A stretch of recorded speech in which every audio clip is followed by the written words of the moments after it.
you hear of like people trying to put little side bets on with other people, and now to them that's a joke, and I get it, but it's also not funny because it's my career. Hopefully, and man. then everyone as well who kind of slept on me, they're Yeah. gonna know. Ooh, that's They're what I'm gonna know. saying. Nah, Talk your people talk, sleep, bro.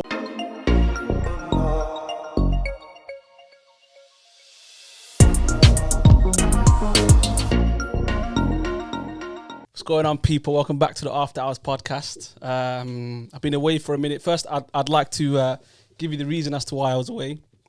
I had surgery on my appendix, so I think that's a valid reason to take a few weeks off. Going back to After Hours, I want to say thank you for getting me to 2K subs. Appreciate that. Thanks to all the people that have messaged me and asked if I'm doing all right. Thank you to everyone that's been waiting. Can't thank you enough to everyone that's been supporting. So back to the show. I've got a former English heavyweight champion. Oh, flipping hell, man. I thought I'd get that one wrong. I've got a former light heavyweight champion. Oh, I missed one out again. I missed English or British. Former British, former English. Oh, is it English? Is it English then? Yeah, English and British. And WBC. I've written WBC, making me seem like I don't know what I'm talking about. Man. I've got the former English and the former British and the former WBC champion in the building, Shakan Pitters. What's happening? Thank you so much for coming down. I appreciate that. How you been, man? Oh, good, man. As I say, I appreciate you having me, man. I see you doing your thing as well. Come on, man. It's a good look. Come on, man. We're here. Just want to get into your story, basically.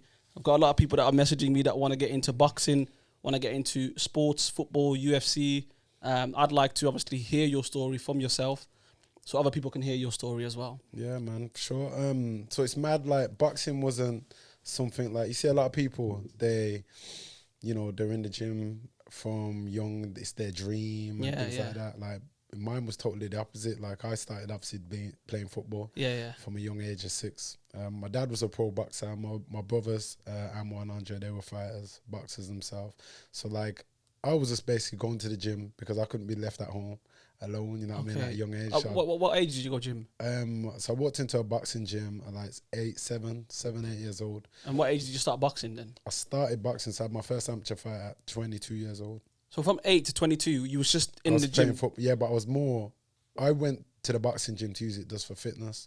So I was more playing football. But obviously my dad brought me there, kind of just stay fit. My dad was known around the area, man. Around the whole Borsey Green, Small Leaf area. Yeah, my dad just like literally had us run up the hill by past the Ironhead and all that, and by the Blues ground. What was this East Side? Nah, this is way before East Side. So like, my dad was a coach at Small Leaf Amateur Boxing Club, which was the sorry. Every time you say Small Leaf, I'm gonna do that, man. Yeah, we got Small Leaf. We got Small Leaf, man. But it was literally the old gym on Fazeley Street. So my dad was a coach there, and my brothers were both amateur boxers at the time. And like, I, again, as I said, used to go there just to kind of go there for fitness, do my boxing there, train, just so I could be fit with football. Man. And literally it helped me, man, because coming through my football years at West Brom and that, I was known for my fitness. Yeah, of course. You know what I mean? And I just found it a lot easier because I was always fit. My dad used to wake me and my family up at like 4 or 5 in the morning. Look at that, bro. You can't pay us. You can't pay us to go to the gym, bro. Yeah, but Can't pay me enough, man. I had no choice, but that's something that my dad installed, that discipline in me and my brothers. Nice. And like, thankfully, man, I'm able to, all of us, to be fair, we all took it with us. Like, obviously my brother kind of gyms it hard now. My next brother's doing his own thing and that. So we all take our health pretty seriously. Respect, man. You know what I mean, through that. But so that's what happened for me. Then obviously got released from West Brom, and I was just like working on that. Like, I was working in, I don't know if you like heard of it or anything, but it's my first job was in a designer store called what's it called now? Fucking hell, I just gone blank. Where was it? Called? It's in the Oasis Market. Oh yeah. Was there a designer store in there? Yeah, there's a designer store there. They've purple sign. Nah, green sign. Directions. Is it Directions? Directions. So I was working there. Okay. I worked there from work experience. So I was just there working from there. Sally used to run from there still. Sally used to run from there still. No, I'm joking. I'm fucking boyfriend. I'm messing. Yeah. So that was my first job, man. So you know what? From there, bro, it's like, that's even, in the sense of how, like, with my clothing and whatever, how I got into design is just being around that, and obviously kind of from working in there.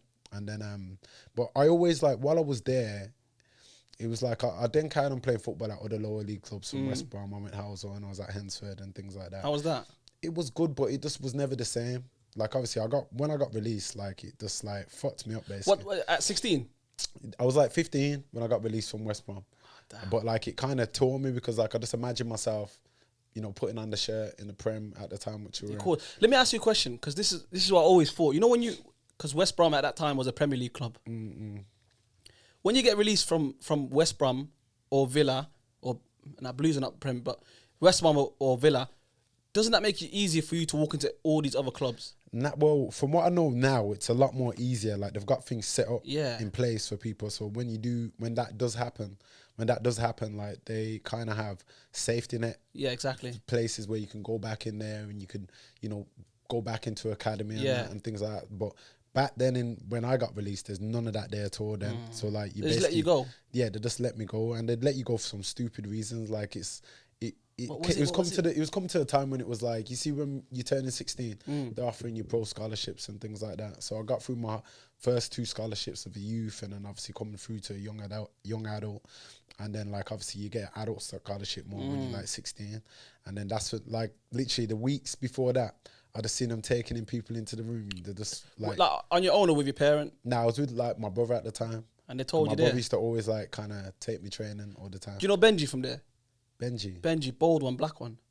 It's older lad. He was one of I was a West Brom scout, man. Was yeah. There. So I got scouted by a guy called Adrian Dove.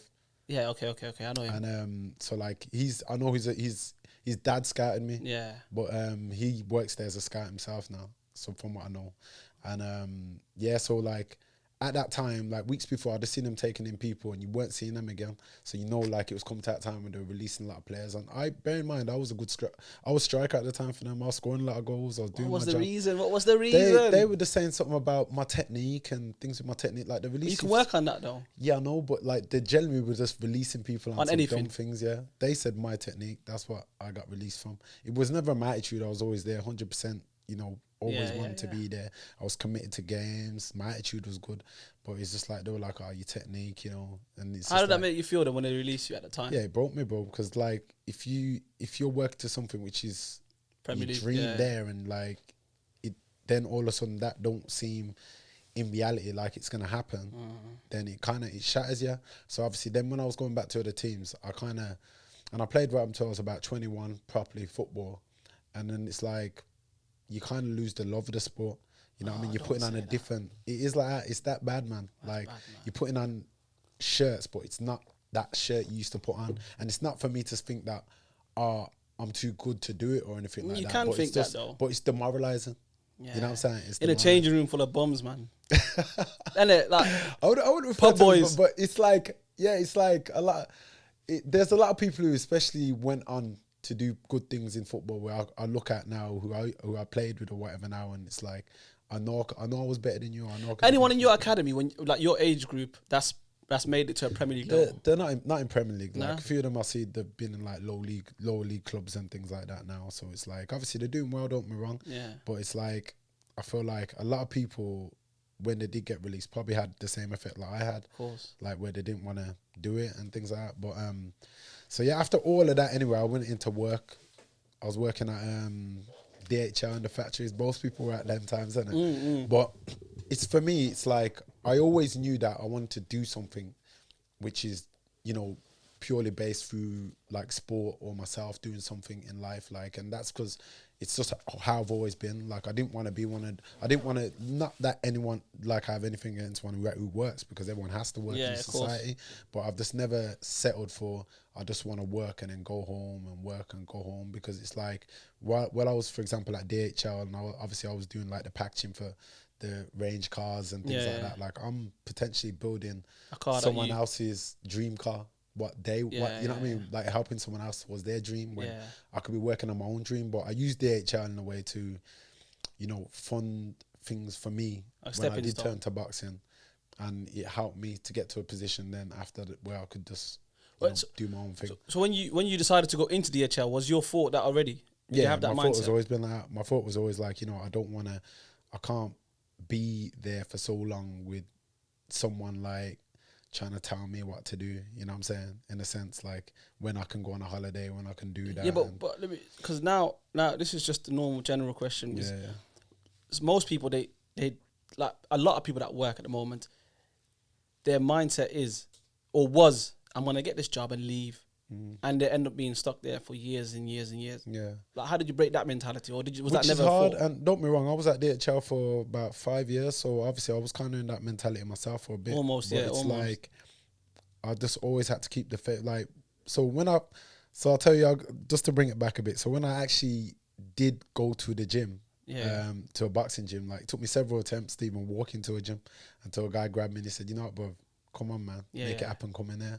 Like, probably on my third attempt, I must have went to the gym like 2 times, and I was like, "Nah, I'm gonna go to there." And I literally looked in through the glass window and I thought, intimidating. Nah, it's not even that it was like intimidating. It's just that it was more like I was seeing what was involved, and it's not that I'm scared of hard work or anything, but I was thinking it made me question myself. Are you ready? It made me think, am I leaving this too late now? Like, because I remember being in the gym when I was 6, 8, and it's like it was a thing where I did want to generally fight and box, but my dad weren't letting me. My dad prevented me from doing it, and for his own right reasons, he probably just didn't want to see me in there in a ring where, because it is a helpless place to be in. When like all my boys and people tell me from that a lot all the time, it's like, yo, like you're in the ring, it's like my heart's racing because I know you, I got that connection with you, and like I've got my daughter now who's 7, and like sometimes she'll come to my gym or you ask her what she wants to do, and she looks at me and she's like, oh, you know what, I want to box. And I know kids' minds change all the time, but with her, I could only put myself in my dad's position when my daughter's now 7 saying, oh, I want to box and things like that. And it's probably like, it is a bit daunting. But similar to you and your dad. Yeah. Like, what do you expect? Because you're there all the time. You're obviously going to think, I'm going to box when I'm older. Yeah. And it was that, like, so this is what I'm saying, like, it weren't even a thing where I did say that. I'll tell the truth, like, gyms used to come down, I'd spar them, and I'd have better with, like, kids in the ring. I used to spar people who actually are boxing. As a footballer, as a footballer, my dad would say, put on your gloves and that, go on, spar and that, and I'm dealing with kids and that, like, my age and things, and even people older in the ring, and, like, I remember Pat Benson, who's one of the kind of veteran coaches there, he was always like looking at my dad saying, you know what I mean, like let the lad box, you know what I mean, and my dad's like, nah, getting arguments with him as well, telling me my son gonna box and this, but when I got to an age where I could do it myself, then obviously I made that choice for myself. So when was the transition then from amateur to pro? So 22 years old, I was amateur for 4 years, 2 years at a club called Second City with my first coach, Paddy Farrell, then another 2 years after that, I was in 3 years with Paddy Farrell. Then 3 years I went to Eastside because then I kind of knew I was going to make the transition. Where's that? Where's Eastside? Eastside's just by the Blues ground. In which area? Small Leaf. Yeah, just pick you up. Set you up there, man. But yeah, because I kind of knew, like, I was getting to that age that I was going to make the transition. I thought, why not then do more fights with my amateur, with my coach who I'm going to obviously turn over with. Now in the midst of this, I'm at DHL, and like I'm working shifts, like I'm working mad shifts. Oh yeah. So nights, you can't really, afternoons, mornings. So, but I didn't make any excuses, and I think like for me, so when I had a fight coming up, when I turned pro is when I took it more serious. Like as an amateur, to be honest, like I never took it as serious as an amateur because it was like I wasn't really a fan of just the trophies. And like, I'm not motivated by trophies. Half the time, even when I won, and I'd leave the trophies, you know what I mean? Like, I wasn't really a fan of the trophies like that. I didn't wait around for them. But as a pro, knowing that I've got, a chance to make good money and elevating it, like, you don't have to tell me. Like, I'm very It's more about the records, isn't it? And it's the record as well, but it's also like the opportunity in boxing when you're doing well, you can earn good money. You know what I mean? And that kind of motivated me a lot to then think, okay, I'm going to do whatever it takes. So when I'd be on mornings and I'd have a fight come, I remember even for my debut, my debut was March 18th or March 28th, one of them days. I think it was March 18th. And I remember I was on mornings a lot of the times. Like my work wasn't giving me no favours that day. What's mornings then, 6 to 2? This is, so 6 till 2. Yeah. But I'd run at like 4 a.m. before I go to work, then come back, go to my boxing gym, train at like 6. So when I finish in the morning, have a nap, train at 6, then I'll be back doing something again in wherever I got to do strength conditioning later on in that day or in the morning. I'd work around work all the time. So whatever shift I was on, I'd always find the time to do it. Whether I was on nights, I'd run in the I'd run straight after I finish like a night shift, then go sleep, go gym in the evening and that, and just like varied my time. So it was like, it's just loads finding a way. If you really want to make something and you really want to do something, there's no excuses, like you'll find a way. Yeah, of course. So how many pro fights did you have? I've had 19 now. And what's the record? I've won 17 last 2, so Respect, I had to think about that. How many knockouts? I've had 6 knockouts. That's a record, man. That's a record, man. I mean, there's still, obviously, for me, there's a lot more for me to do. Like, obviously, what broke me in boxing was when I won the Ultimate Boxer tournament. Like, so that was like a cash prize. When I was gonna get to that, how far after how far in your record did that come up? That came up on like my 6th fights, but like I had my probably biggest opportunity is when I fought an Amir Khan on the card in the NIA. I remember that. Yeah, so that was that before the Ultimate Fight? That was before it, yeah. And that's when they tapped you up? Well, my manager got tapped up about it, yeah, and he wanted me to enter it, and now that was a new weight because I started as a cruiserweight, which is one above light heavy. Oh, so nice. Yeah. Then to make 12 stone 7, which I never done the amateurs neither, it was. I was more naive to the TAFs, I think. I didn't channel it and think anything. It's more like, okay, I've got to make that weight for the Ultimate Fighter. Yeah, for the Ultimate Fighter. So like, which is the box tournament now. Yeah. But wait, just real quick. What's the cash prize for that? 50k. So if it's a 50k cash prize, if they tell you to go down to 10 kg, you would. Yeah, I was just like, I'm doing that, bro. I gotta do what I gotta do. Yeah, you gotta do what you gotta do. So man. I went down to it, and literally that broke me through. I just had fun with it for real. Like, it was a 3 fights in one night, and it was all 3 rounders. And I just always I always had it in my head, even going into that. I was like, because people ask me, what was your plan? What was your like strategy? Yeah, like what was my strategy about it? And I always told myself, no matter what, I've got to win the first round. First round, that's the big one, and then win the second round on whatever points. Yeah, so if I win the first 2 rounds, I'm more or less winning. So I win them both big. Then the third round, but then that happens though, because even now when you watch boxing, you think this guy's got 10 rounds until he gets knocked out. Yeah, which you got to stay switched on because this is the thing. These 10-ounce gloves, there's not much in them. Exactly. And you get caught with one of them shots, like with someone who's got a half decent punch, and already he's got a punch from your fight. And it's like, so for me it was not doing nothing silly, just winning the rounds big, and then just like on the 3rd round, because like I found out that night that there wasn't offering no knockout bonus, which was kind of speculated. I was thinking, are they going to offer that? Because if there's a knockout bonus, then I'm going to go for it. You're going for 100%. That, So I just told myself that, okay, so I win first round big, and then the second round big, then the 3rd round I could fuck about with and play around. A little bit, Just like do me, show my personality and that, and that's what I done. Which you did, I've seen that. Yeah, man, it was kind of very comfortable to win that in the end. That was on Channel 5, right? That was on Spike 5. Spike 5. Yeah, and it's on YouTube now for those that want to. It's still all on YouTube. Yeah, if you type in like obviously my name, then Ultimate Box or something like that. Well, real quick, because that was on live television. Yeah. What did that do for you? That like literally blew me up, man. I was in like the World Boxing News. I was in the Boxing News. All these like big platforms in the online papers. I was on all the. And you won, right? You won. Just I won put it out there. I won that. Yeah. So I was in all these big, like obviously boxing platform magazines, being spoken about on all the big boxing platforms. So it rose my stock in a way. Yeah, of course. You know what I mean? And then from there, I just never looked back. The guy who I beat in the final, then I went and fought him again for the English title. Light heavyweight champion. Light heavyweight English title, and I won that. That was on BT Sports. Well, you fought him again? Yeah, I fought because he was the English champion at the time. In order to fight for certain titles, you've got to kind of have, for one, you need to get a 10-rounder underneath your belt as well. Yeah, of course. And you also need to kind of win that route. And I won it, like, apart from the Midlands title, which, like, we just never had an opponent for me down there to fight for that. I've done it the traditional way. Yeah. Like, you win these bouts, then you win the English, then you win the British, and then, like, go up the ranks. You go up the ranks, yeah. Where was he from, the guy you fought? Scunthorpe. You already beat him, though. Yeah, but that was in the tournament. That was only a 3 rounder. Ah, but in your mindset, you think, yo, I got this. Nah, because Nah? it's like when you're fighting someone again, they're gonna really want to, especially over 10 rounds. They're gonna really want to try and Yeah, they got a bit of really want revenge. to try and come. You know what I mean? So, and they thought that that would be the case, but it never. But Talk us through that fight there with him. so for me, it was my first 10 rounder. He was a good come forward fighter. He had a decent record at the time and things, and he was known as a pressure fighter. And I think it was the perfect one for me, perfect fight for me in my first 10 rounder.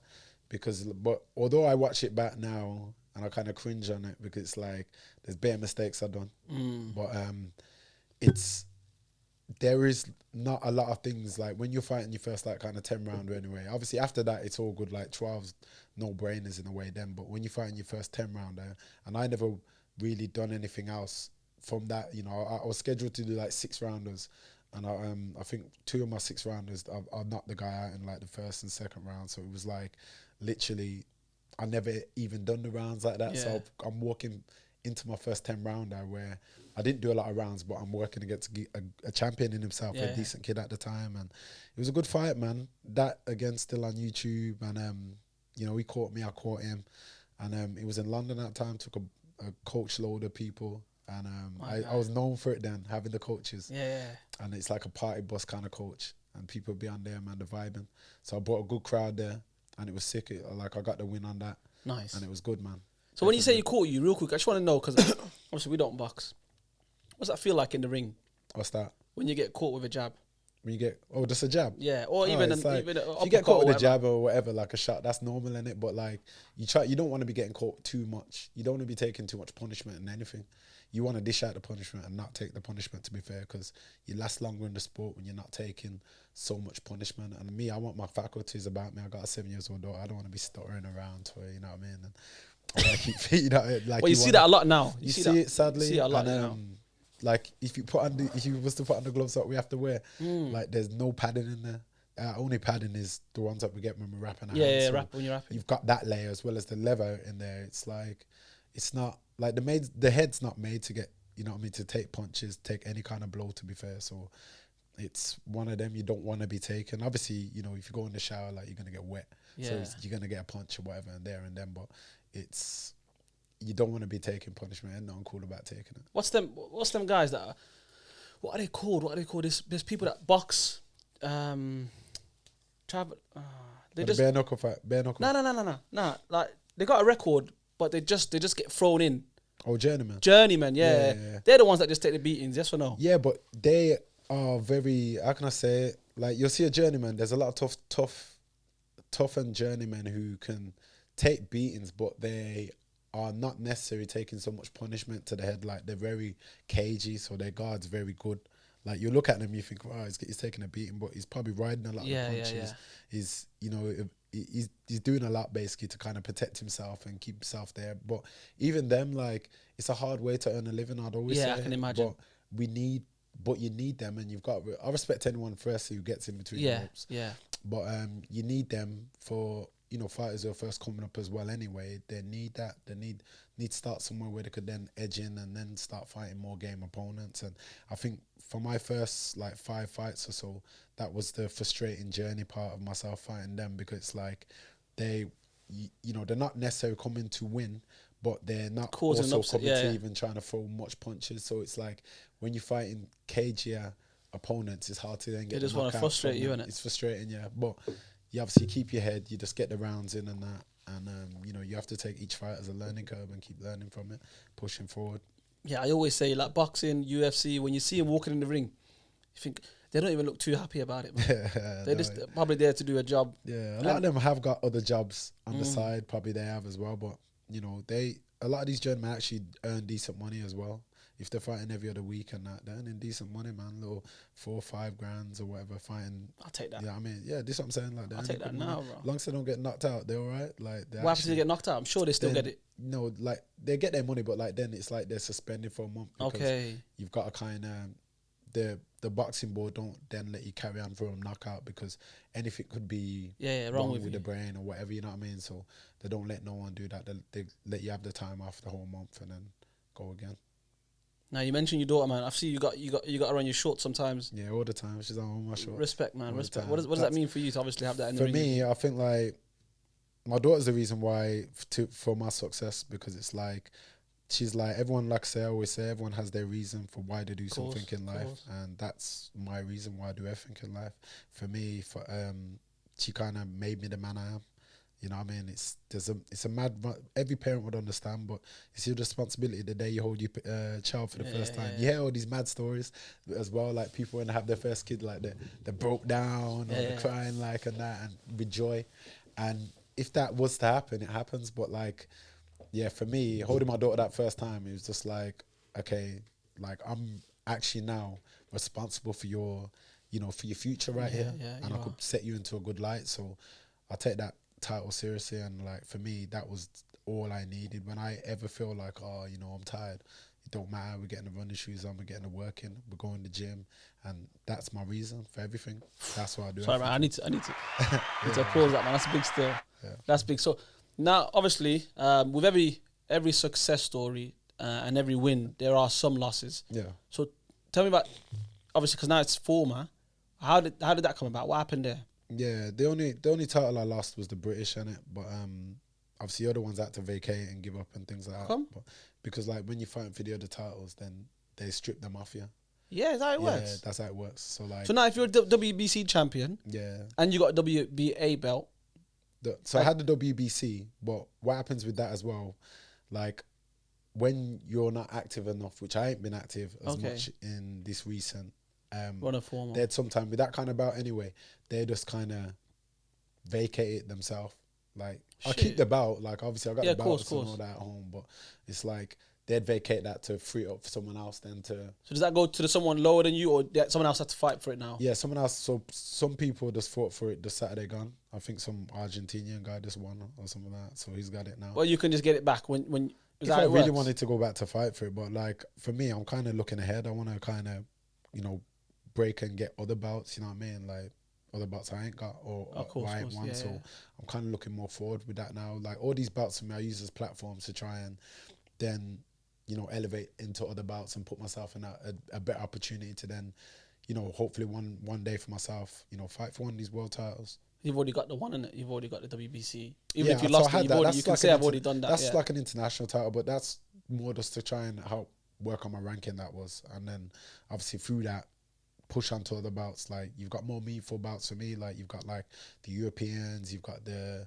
other like WBCs and things. I'm not looking to ahead, but like I just want to obviously tick that off my list to say, okay, I've challenged for a world title. So that's if you ask my next goal, that's my next goal, to want to be in a position to where I could say, I've challenged and possibly obviously go on to win, but get there. I gotta get there in it with every step to climb. So. For me, the stage where I'm at in my career, I want to push on towards these world titles. Obviously, hopefully, you do get them WBCs and the World Championship belts, and you bring it back to Birmingham. Talk to me about like who was your promoter at the time? Like who started off? Because I know from Ultimate Fighter, was that already in your contract with your previous manager? Yeah, so I've got my normal manager. Like you have your manager, obviously in boxing, everyone needs a manager, or you manage yourself or whatever it may be. But like, can you manage yourself? You can manage yourself, but it's best using someone who's kind of got the knowledge and that connection with people already. You know what I mean? And kind of I've got a manager with that who he's got that kind of pull string and that connection already. And that like you can manage yourself, but it's not saying that it's more work, but you want to focus more on the fight at present right now. Like when you get to a certain stage, then possibly that could be something people look at as well and do. But so with me, you have like a promoter, but like I've not when I won Ultimate Boxer, like I don't know that without a promoter. Until when I won the British, then I was with a promoter, and that was Mick Hennessy Promotions. Well, how does that work then? Do you decide who your promoter is, or how does it work? It's like obviously you'll have interests, you'll have meetings. Like everyone needs a place to call home. Like how can I say it? Like Frank Warren, for example, they got BT Sports and things like that. You've got Box, who's got Sky. Eddie Earn, who's got like The Zone, which is like he's more digital based, and obviously Mick Hennessy, who was Channel 5 at the time. Okay. But all these promoters got different TV stations basically. So TV rights. If you want to be fighting, you can you could go promotion without a promoter as well, and you could fight on different shows. Don't get me wrong, but then it's like you've not necessarily got a place where you're gonna call home. They're not gonna probably treat you like because they're putting in money, they're putting in investment, so they ain't gonna kind of want to invest in a fighter who's Coming nothing up to on his do own, with their yeah. promotion, nothing to do with their platform. So who's Sky? But who's Sky again? Boxer, you've got like Boxer, which is like been kind of the new wave. Yeah, Who've come through, and like obviously they're doing a lot more with Sky, so yeah, they're doing well with that. How was that relationship then when you chose Mick Hennessy as a promoter? Yeah, it was good, man. He done a lot at the time for myself and my career then. Like he obviously got me the British and that. You know, I was fighting, I was headlining. I've headlined like 2 shows on Channel 5s on prime time. My The God. viewing numbers were good. You know, things were good, going well and things. But then behind with them, like we lost Channel 5, they lost Channel 5. So it's like, and that's nothing to do with myself, you know what I mean, or any of us fighters. It's like between them, the business end of the boxing behind the scenes. So lost Channel 5 and it kind of went a bit, you know, Shaky. south from there a bit. Like, because even now, like, I normally would want to fight like at least about 3 times a year. And this year, well, from last year I fought once. And I'm normally a busier fighter than that, you know what I mean? And that's nothing to do with myself right now. But there's a lot with that going on, but that will soon be straightened. Can't you just leave and go to like Boxer, for example? It's all contractual stuff, and Okay, yeah, course, But yes. it's doing things in a respectful way. Like, don't be wrong, I've been fighting on Sky Sports anyway. But it's doing things in the right way. There's loads, like, you see behind the scenes what people don't know as boxing. Like, there's a lot of legal shit what goes into it. Of course, a lot of things with fans. Like, and me as a fighter, I've got to be protected. Like, I've got my own solicitors who has to look over my contracts and look over my agreements and ensure that things are right, because people in boxing, there's a lot of opportunities in boxing, and people capitalize on someone who they feel could earn good money or be in a good situation with them, because everyone's in it at the end of the day. The harsh reality of boxing, everyone's in it to earn money and earn, you know, provide for their families. That's what it is. There was this documentary, I haven't watched it yet, but I've seen it about, was it Don King? Yeah, he was the worst at the It was the worst, wasn't he? Yeah. Like, yo, this guy ripped off Mike Tyson so many times. Charged him like £2,000 or £4,000 to wash his towels. Yeah. But yeah, he probably wouldn't even do He's in the that. contract probably. Yeah, but this is what I'm saying. Yeah, Like, people generally sneak shit in like that in the contracts, and you've got to literally be clued up. You've got to deal with, like, I've got a sports legal team, as I say, like anything where I will have any contractual things, they're used to dealing with bigger contracts and other fighters, so they know what to see, what to expect, because it's not like a lot of boxers have studied law degrees themselves in sports. Of course not, no. So they know that like a fighter will always, you see, as a boxer, any fighter, like, would you fight such and such person? You know, if this is right, the money's right, and everything's right, venue right. A lot of the times, boxers will say yeah, because we're trained to want to fight. We train every day to fight. But this is what I'm saying. You can put a contract in front of some boxers, and some boxers will just look at it, and because they think like, oh yeah, you know, I trust you or I know you, they sign it. But it's not the way. That's just life though as well. That's life as well. Yeah, it's life as well. But you've got to kind of be clued up with this kind of things. You've got to always be protecting yourself. And like I said, I don't want to sign into something which is going to be detrimental to me. You know what I mean? Where I could have gained more out of something.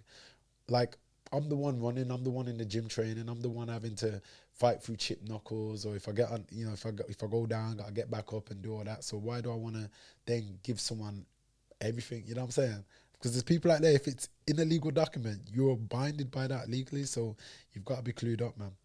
No one really teaches you this when you're coming up. Like, no one actually really sits you down and say, you know what, this is what you need to be clued up on. You know what I mean? And it's sad, but no one really talks on that. That's the sad reality of everything, though. I think footballs as well. Football agents come here to take the piss. There's a lot of things that you can do yourself. When you get someone else to do it for you, they don't have your best interest at heart. That's why a lot of people have brothers and sisters and family members as agents and in football anyway. I know more about football. So I wanted to ask you a question about your last fight with Craig. Obviously, I've been following the journey. Yeah, go on. Was your manager Dean White at the time? Nah, he was like, so Dean White was more like an advisor. He was a friend before boxing anyway for me. Like, I've known him before I started boxing. But like, he was more someone where I could talk to. Of course, he'd offer me advice, and you know, just on a general level, he's around that. He's you know, he's respected. He's doing his own shows and things like that. And now he offered a lot of help for me as well, man. So big up Dean for real, because he's someone even today I could pick up the phone to and just speak to. Just a matter of fact, spoke to him a few days back, and obviously he's going through his own thing, but he's a good guy, man. Dean, I've got a lot of time for him. Is he a manager then, or He's just not my manager. is he a manager? He's a boxing promoter and a manager himself. Okay. He's doing his own things, but at the time for me, he offered, as I say, his advice and things like that, and I was around him a lot with that, and even recent, like me and him was just in like Miami a few months back, man. So we was doing things there and at gyms training and things, and he was getting his knowledge with other coaches and fighters around there as well. We went there for a holiday. It was there like business. Yeah, it was training. I was working. I was training and doing things and sparring with other top fighters out there in Miami. So it was good.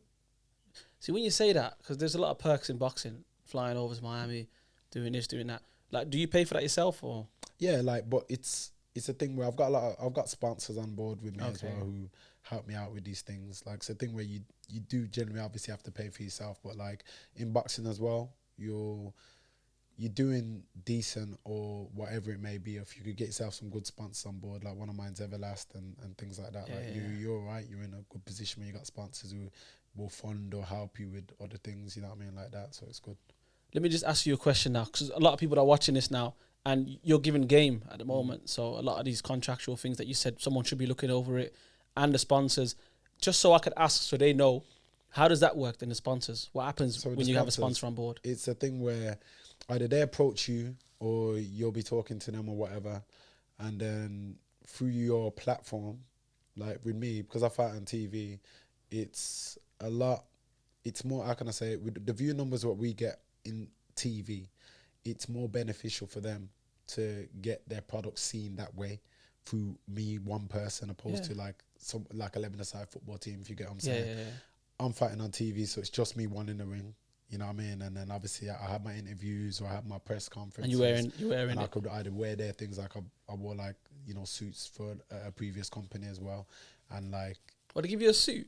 Yeah, this is a different company around Birmingham based, so I was on their billboards. House Cavani, I was doing a lot with them. Oh yeah, okay. And they obviously kind of wore me a suit, obviously pay me and things like that as well. So it was like, them things do help. And if you got people like that on board who can help you like that, then it's also good. I think a lot of boxers coming up, it's important for them to have that sponsors in place there as well, yeah. But as you get more established as well, then you obviously, you target a bigger market in it. And like me, fortunately, I've had some good sponsors and got good sponsors, so I'm appreciative of it. So is it in your contract then to wear it this many times, or what if you wear it once only? It's not really in your contract, but it's an agreement like you have with them. You don't really have to have like a mad contract on that. It's something where you will sit down on a normal table, you know what I mean, and you kind of agree on things, or you shake hands on a deal and that. Like, if you don't do something to make a brand happy, then you'll only be kind of cutting your own nose to spite your face, you know what I mean?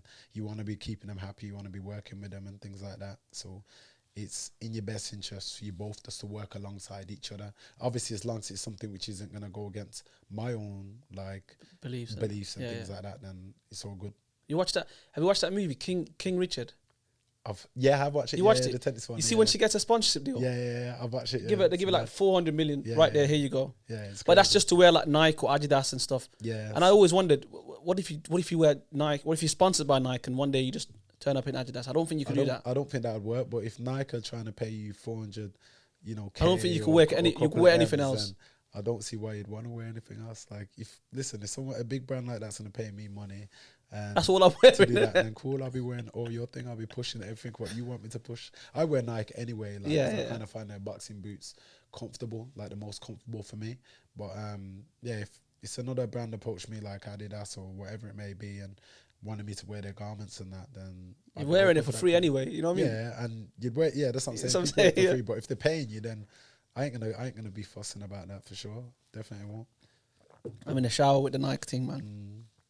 Talk to me about your highs and lows then. What's some of your highs in boxing so far? So my highs, obviously winning the British, winning the Ultimate Boxer tournament, and it's more like the simple shit, like, seeing my mom comes to my fight, so it's mad, like my mom will be there, and you win, you're looking at your family, you've seen the joys on their face, and I feel like that's priceless, because not everyone's ever in that position to kind of say that's true. Where they could see all their close ones, their boys, their family, friends, and everyone, you know, happy in a moment. Yeah, Like no money can buy that. that's true. Like from what I've seen out of the ring, and then I look and I see my family, it's like it's satisfying, man. It's mad satisfying. Of course, I can Obviously, imagine. the lows when I lost my, you know, the losses are, I've always kind of been a low, but my first loss was a low because that came within lockdown. And you, as a fighter, you're training every day, and not once losing comes to your head because you only visualize your hand getting raised. I'm running in the mornings because I'm visualizing my hands getting raised. I'm doing 6 miles on the run on the road, then 10 milers on some other days, and bike rides. Is that important in boxing to run? You've got to be fit. Adrenaline, or stamina. Sorry, you've got to be fit. You've got to be fit, and you know what it is in the later rounds when you're doing like me. I fight 12-round fights and things. It's like your legs carry you. Not even that. I try sparring one. It feels like your arms become like massive dumbbells at one point. So this is what I'm saying. Like you're doing all this. So I do like strength conditioning to kind of prepare myself for things like that. So when I'm doing all that, not once does like losing cross my head. You know what I mean? You visualize that I'm putting in all this work to then, you know, win. And I think for me, it's like what was low as well is like after when I did lose, it was like grabbing my daughter from school, for example, and she's just there like, or just see my daughter in general, and she's just like, oh, daddy, you know, you lost your fight, this and that, because she watches my fights, my daughter watches it on TV. I am going to let her come my next one, but like, she's at that age now where she kind of is there. Like, she'll see me sparring every now and again. When I, like, sometimes occasionally I'll take her and she's like, oh, she wants to come. I'm like, cool, come. But it's like, she watches my fights, and obviously my daughter does look up to me in that respect. So it's like when I did take that loss, it's like you almost get that feeling like when I got released from West Brom again, like you're not mentally prepared for that. And then like, of course, you've got these idiot trolls online who talk shit, and that's just their job. But I'm very thick-skinned to it. But they're gonna always talk and comment regardless, and probably even people around people, you know, do that. But I always, it's sad, like I always say, like, don't get too hung up on your losses. And then don't get too hung up on your wins as well, because definitely. I feel like, and that's what it is. It's always whether you lose or like now. I'm better trained for things like that, but it's like you're not in the beginning. In the beginning, what's that like? It's all like, how can I say it? Like everything in this boxing thing, it's all like you learn as you go on. Like that's true. You know, you're walking to a ring, and then you're hearing fans, some other fans, like from the other people's fans, shouting abuse. It's part of the game, isn't it? It's part of the game. It's not just you're not. How you train yourself for that? You can't. You don't, like, you're just thinking, okay, like this is new territory. So you learn as you go on, and that was it with me. It's like, you know, I'm on obviously Twitter, I'm on Instagram and all that, but especially like in the comment sections, people blast up what they want to blast, you know what I mean, in the comments and on Twitter or whatever, and then you think, okay, wow.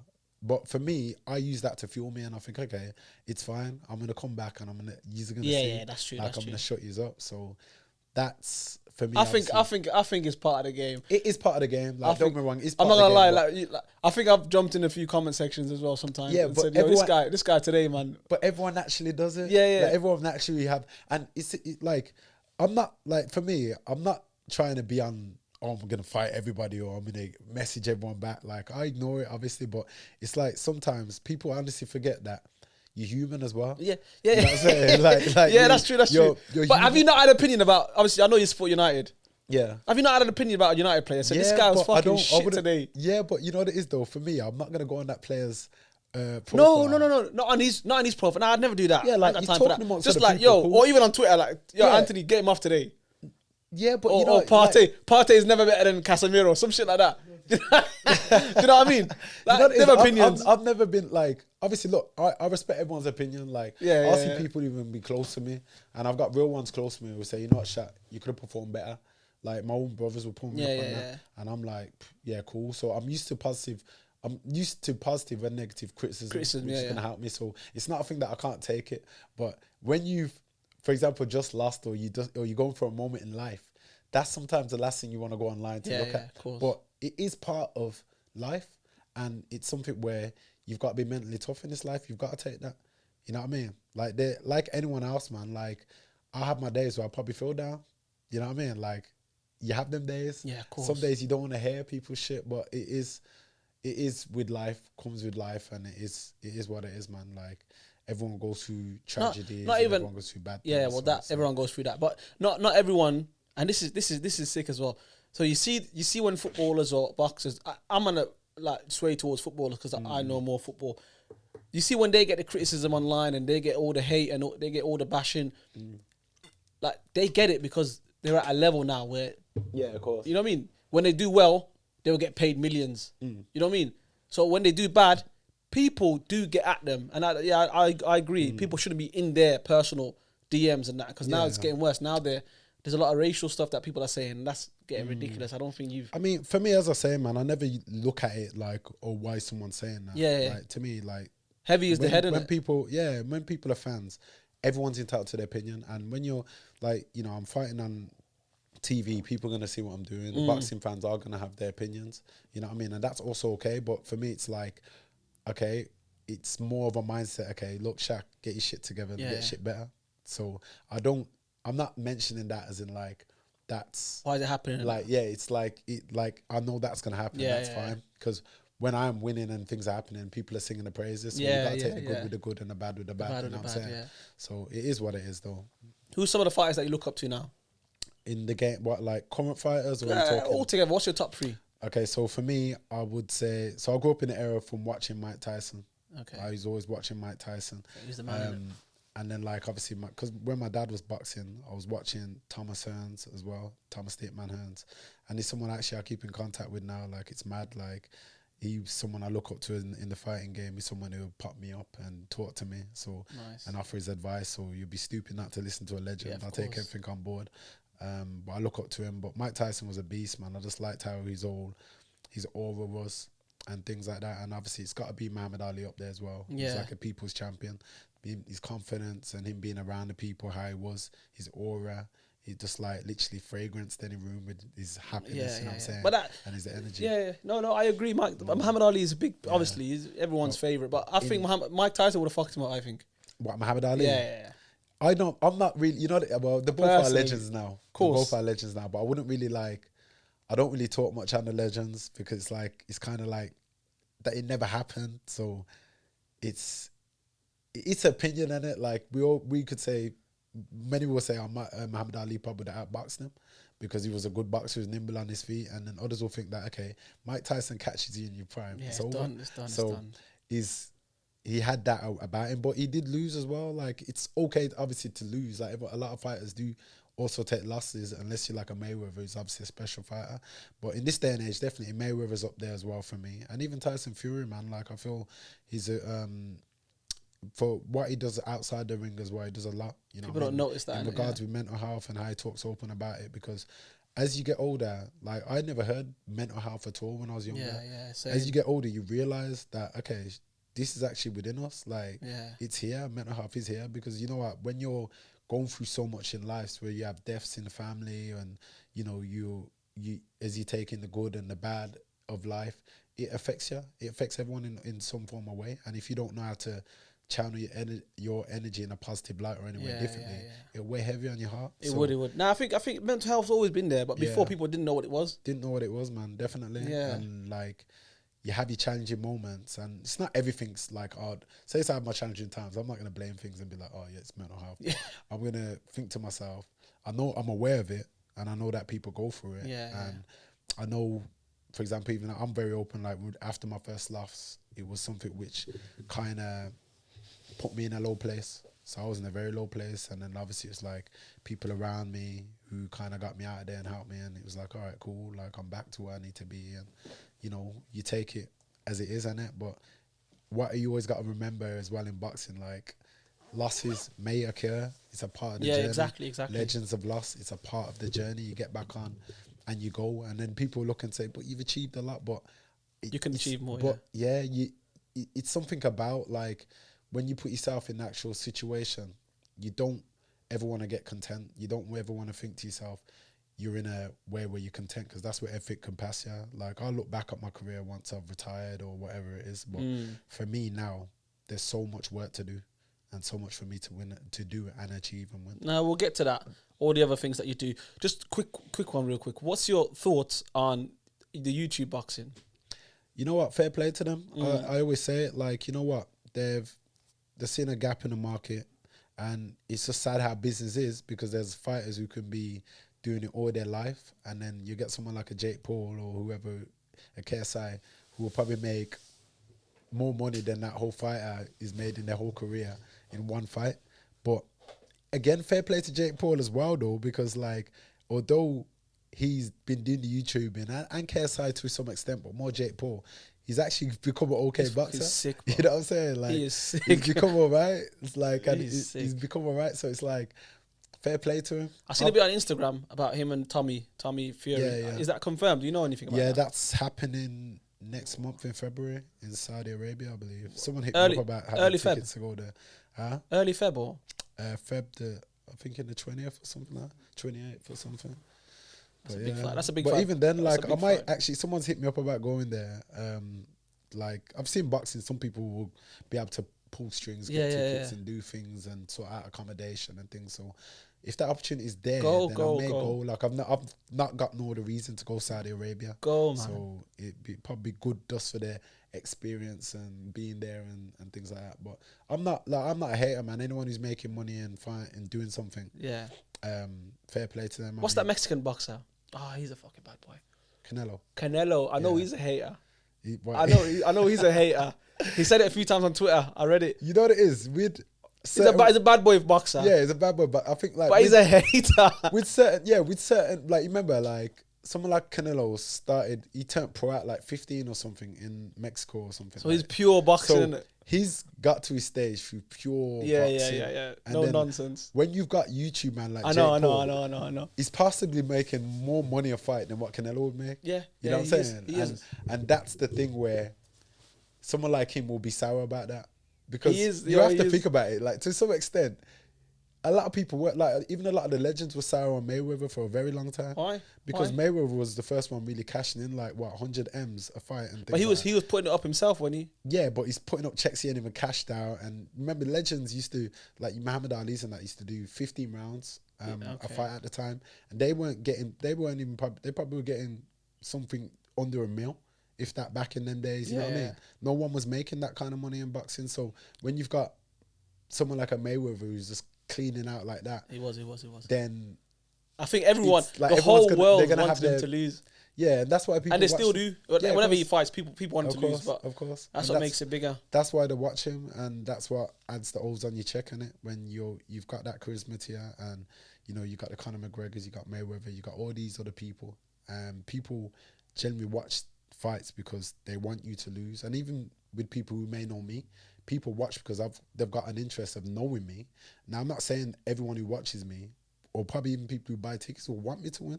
That's how crazy this world is. No. You know what? I'm glad you touched on it, because that's the truth. Yeah, it's the truth, man. But and some people will watch it because and it's people like they're looking for little shit, like little gifts to put in their groups, and you know what I mean. But it's all like, you have to kind of be numb to all that anyway. Like, you imagine if you try to fight everyone for all this and be like, oh, caring about people's opinions in life, no one will reach anywhere caring about anyone's opinions. Because when I first started boxing and I told people I was going to go into boxing, these are people in general, like, people who was always putting their doubt and their negativity on me. It's like, oh, what happened if you get knocked out, or what happened when I first... But they don't ask like the good things. When I first started, I'll be real.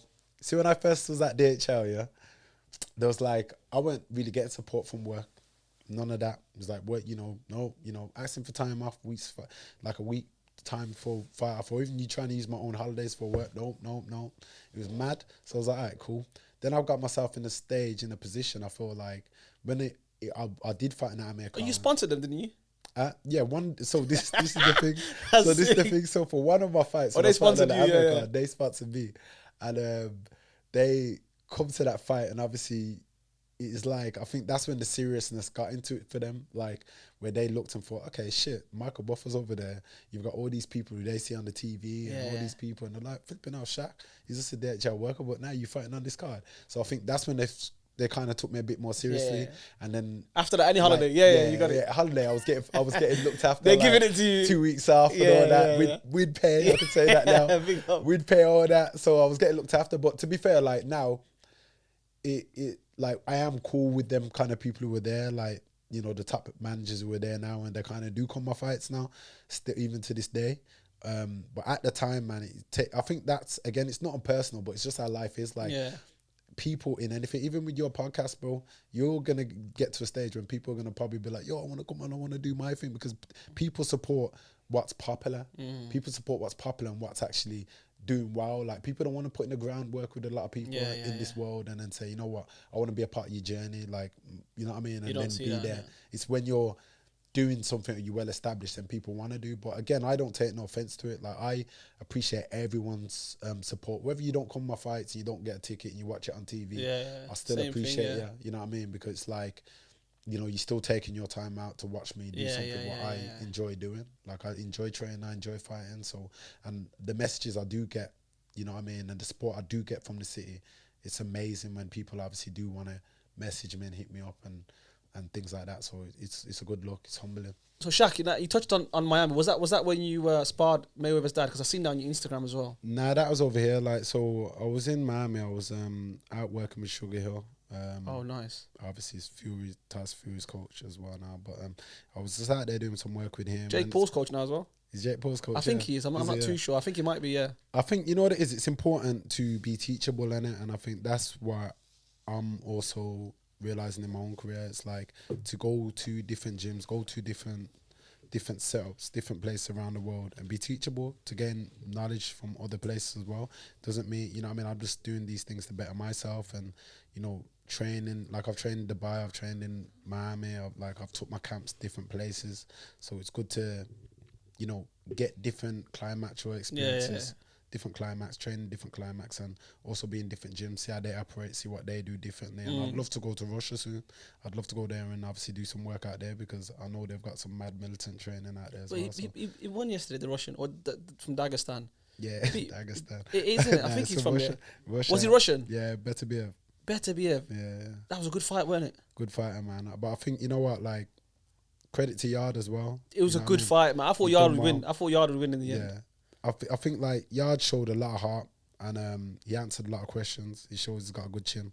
He's obviously got power as well, because he hurt Beterbiev. Yeah, it was a good fight all in all, tactically. Yeah, but this is what I'm saying. Like, I've heard a lot of stories about Beterbiev anyway with sparring partners, that how many he has to bring in because he hurts them. And this is when you spar someone, you're sparring them with 16-ounce gloves, which is way more padded and bigger. So if you're hurting people with 16-ounce gloves, I only can imagine what your power's like with 10-ounce gloves. Do boxers know, like in the ring, say you're in the ring with another boxer, do you know from the first few jabs and the first few movements, I'm better than this guy? Not really, because if you're facing someone like 10 rounds, 8 rounds, or whatever, even a 6th round or even a 4, you can't, because sometimes with the first round, some people are more of a slower starter. Like, you'd see that with, like, for example, Liam Smith, when he fought Chris Eubanks Jr. He's known to be a slow starter. He's a slow starter. Canelo starts slow. Like, I thought Eubanks Jr. would win that fight easy. Yeah, but you know what? When you look at their resumes, like, I got respect for both fighters first and foremost. But when you look at their resumes, Liam Smith's been in there with the better opposition. You know what I mean? Like, don't be wrong, Chris Eubanks has been in there with good opposition as well. George Groves and, you know, all these other fighters and things like that. But when you look at the resumes, like, it's been that speaks itself. Yeah, it's like, and one thing in boxing, football, every sport, you can't buy experience, and I think that's what it is. Experience and ring activity is very crucial. You know, with football, you're playing every week kind of thing. You still got that skill, but you can sharpen it more on an every week basis. Every week, yeah. With boxing, you're in the gym every day, but it's a lot different, and fighters will tell you, and even in UFC, it's the same for them and everything. Like, any combat sport, they'll tell you that it's all good being in the gym, but you also got to put yourself in the fighting environment, because it's a lot different. Simple shit that's like having your shirt off, there's no top on, and you're in 10-ounce gloves. It's a different feel compared to being in your gym. You know what I mean? So your ring experience is vital to help you ring IQ, to keep your sharpness there and things like that. Nice. So, Shaq, let me touch on your outside world now, outside of boxing. What's really going on? Because I'm seeing you doing modeling, and I'm a very self-confident person. Yeah. I can say to you, without anyone getting onto me, I can see why you're doing modelling. Do you know what I mean? I can see why they tapped you up, bro. You know what I mean? They're gonna try. They're still gonna try and get at you regardless. You know, people are in it, bro. Or the lava gang. You know, I let him. Now, talk to me about that. How did that come about? Now, for me, it was just like, so I was doing a lot with House Cavani. To be fair, Birmingham brand. I've done other things where, you know, in boxing it's crazy because you'll get a lot of camera people who hit you up anyway, and then they'll just be like, oh, you know, I want to do some shooting with you, or you'll be good for my clothing range or this. So at the time I kind of was taking these opportunities and I weren't really thinking of pay with these things, and it was more of a opportunity for me to think, okay, you know what, I'm going to build a portfolio here because, like, I'm not stupid. There's life outside of boxing. There's life before boxing. But while I've got a platform, I've got to use my platform to, you know, fully maximize my potential in any field, what it will be. So I kind of built up my portfolio with that. Then obviously House Cavani really what kind of brought me through. They put me on billboards and things like that, including me on their shops and things. So but it's mad people are driving past on the M6 and that by the RAC. And the M6 heading towards north. Yeah, and also then you just see my big old head on there, you know what I mean, with the suit on. So everyone was just like, yo, pop my phone. Yeah, see you on the billboard. That's so mad. I kind of used that as well. And I was on there for months, man. Probably still there, I don't know, man. Like, they've had it for ages. But then I got hit up for, so you're going to get this exclusive. I ain't really announced it like, but I got hit up for London Fashion Week. And that's going to take place in Feb. So that's massive for me. That's with a well-known brand who also do suiting, and they kind of see. Can we know the brand, or have you given us enough? You know, I don't even know. Okay. You know what? I don't even know their name like that. But there's some mad brand. Like, you want to tell you the brand? Please. I don't even know the brand like that, but I know what they do is they're dedicated to you know, they're coming to the America, the movie. Yeah, Eddie Murphy's one. Yeah, so they kind of do things based off their styling of clothing. African clothing. Got like, it's like real, bro. Trust me, when I seen have you got pictures? Yeah, I got pictures. Send it to me. I'll pop it on the screen as well. I'll say you, bro. It's crazy. Like, when you look at these lots thing, bro, I'm gonna be there, like, looking like a real Prince Hakeem, bro. Yeah, sure. You know what I mean? That's mad. Like, literally, but like their clothing, like even now, one of their suits now, it's got like tiger fur here, and obviously people see it all, and that it's black velvet, like real tiger fur, and it's just on the 4 bags for their flipping suits. For like one suit. For one suit. And what are they giving it you? I don't know if they're gonna give it me. I haven't really asked them that. More time. You gotta rip it. But if they you want to wear it and rip it. Say no. Let me see that. I'll show you. So like they kind of see me in like the suits and things like that, and obviously thought I'd be. Have you got it already? Or it's called Kwame Karanteng Design. So people who are into fashion that they know about this guy. Well, have you already got the suits? Nah, I ain't got them. When I go there, when you go I had there, to send my sizes to him. Okay. So he's obviously gonna get things in my size already. He's been talking to another person who kind of runs a fashion week and that.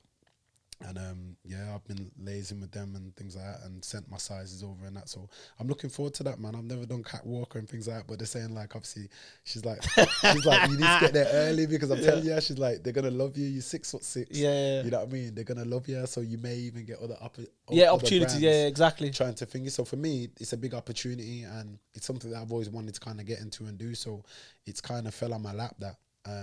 With that kind of thing, so it's a big opportunity, man. I'm looking forward to doing it. Nah, it's big, man. Yeah. Obviously, I know one of my boys told me last time, and he mentioned it about the podcast, where he said a lot of people got like one door in their life. Yeah. No, a lot of people are scared to open that one door because they don't know where it's going to lead to. So once you open a door, you don't know, you're going to see another door.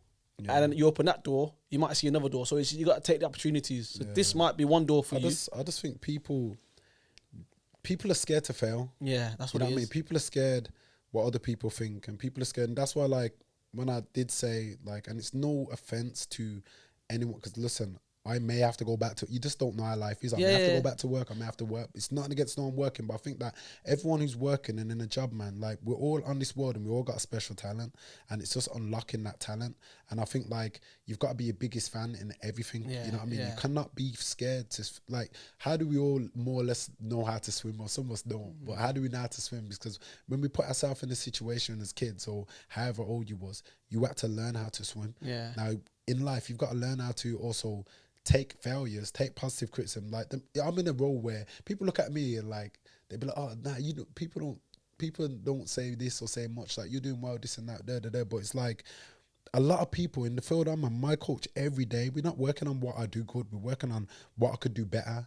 Or he's not looking at me saying, good, good, good. Like, we're trying to work on getting better. Exactly. When you're trying to work on getting better in life, you are going to have setbacks, and you're also going to put yourself in uncomfortable positions in order to evolve and get better. Yeah. So this is what I say with anyone, man. Like, if anyone tells me anything, even around me, I'm thinking to go and do this business, or I'm thinking to try and do that, what's the worst that's gonna happen? You're gonna learn from it, but you take the failure or whatever, but you're gonna learn from it, and then you're gonna come back better.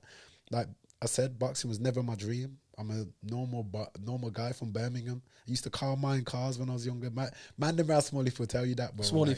Like, sorry. They'll tell you that. Anyone who lived near football grounds back in the day, that's the way we earned our money, bro. Yeah. You know what I mean? Watching cars, not even like we'd all watch the cars, but you'd get together with your boys, you mine cars, put a little X next to it with a stone or chalk, and mining people's cars for £1. I wasn't, bought with no golden spoon, silver spoon in my mouth. My dad weren't rich, none of this, you know what I mean? Like I literally had to he's took the opportunities, man. myself. Yeah, no, that's good, man. And I just feel like that's what I try and install now. Like when I do a lot of visits at schools. I go to schools and I'm talking to kids about this. So I feel like when kids see me, for example, I'm relatable to them.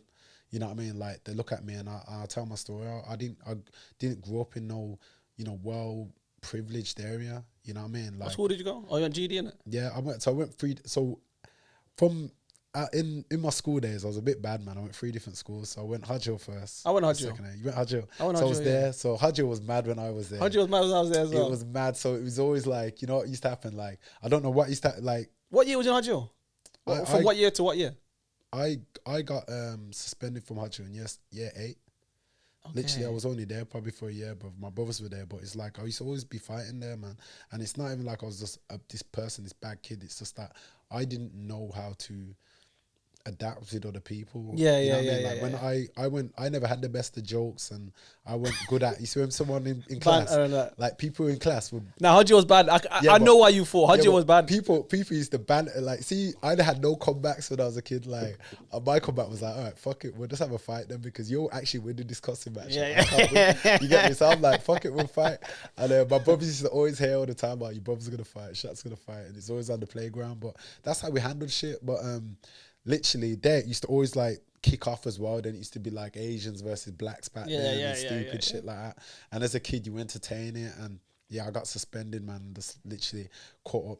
Obviously, always fighting, doing dumb shit, and then I think one of the times someone was bringing in a weapon for me, and I kind of was, got shaken about it and thought, nah, fuck that, I better come back with something. It's just like got messy. But then when I went Heartlands. Okay. Which is old Dodds. That shit was bad as well. That shit was ghetto ass. Just as bad, That was just as bad. And then, but through all these schools, man, I met some good people as well. People are class as friends today. Then went GD, and I had to just literally. That's like top bad as well. Yeah, that was bad. But it's like they threatened me with Bridge Centre, and my dad. You don't want to go there. But don't get me wrong. Like in my school years, I got some serious beatings, man. Like my dad used to beat my ass hard.